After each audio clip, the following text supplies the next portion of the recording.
you are going to incur a lot of disappointment, a lot of failure, a lot of pain, a lot of setbacks, a lot of defeats.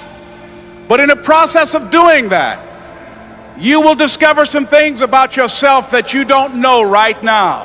What you will realize is that you have greatness within you. What you'll realize is that you're more powerful than you can ever begin to imagine. What you will realize is that you are greater than your circumstances, that you don't have to go through life being a victim. What most people don't know is emotion is created by motion. The way you move determines the way you feel. You have 80 different muscles in your face, 80. For most people, this is the largest area of unemployment in the country. They use the face the same way, they feel the same emotions over and over and over again. First, I do 3 minutes of gratitude where I think of 3 things I'm really grateful for, and I associate, I don't think of it over there, I feel it. And the reason is, when you're grateful, you can't be worried. You can't be fearful. When you're grateful, you can't be angry. And anger and fear are what screw people up most in their relationships, in their life, in their business. They've got a highway to stress and they got a dirt road to happiness. So I wire myself, I've got a highway to gratitude, which changes all your emotions.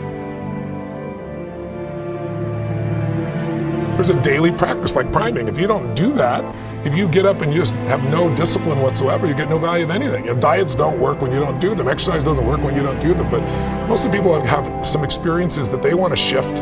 And once you shift those things, your whole life changes. But life is constant growth. My life isn't here because I went to one seminar one time and now my life is fit for life. I work out, I train my mind, I train my body, and it becomes a lifestyle.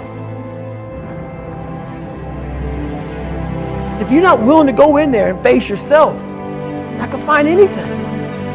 You're gonna live right here on surface, man, right here on surface. So if there is an ending to this world and there is somewhere to go and there's a judgment, you're gonna get there and you might see a chart. And that chart may tell you who the f you should have been. And now you get the rest of your life to think about that. Man, I could have lived a much better life if I just would have just suffered a little bit more. If I just would have went in that and realized I had so much more.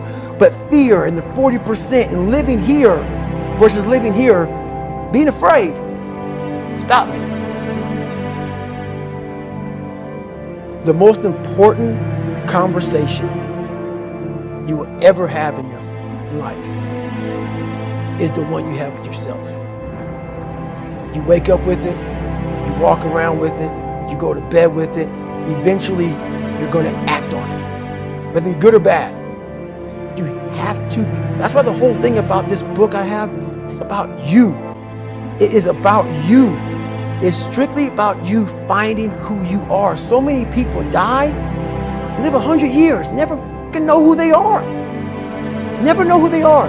You have to look in that mirror and know there's so much more in here, man. Because I can literally right now be a 300-pound guy spraying for cockroaches still to this day. If I did not look in that mirror and say, there has to be more to this. This can't be it. And then willing to go into it, dive deep into it, and give all I have to find it.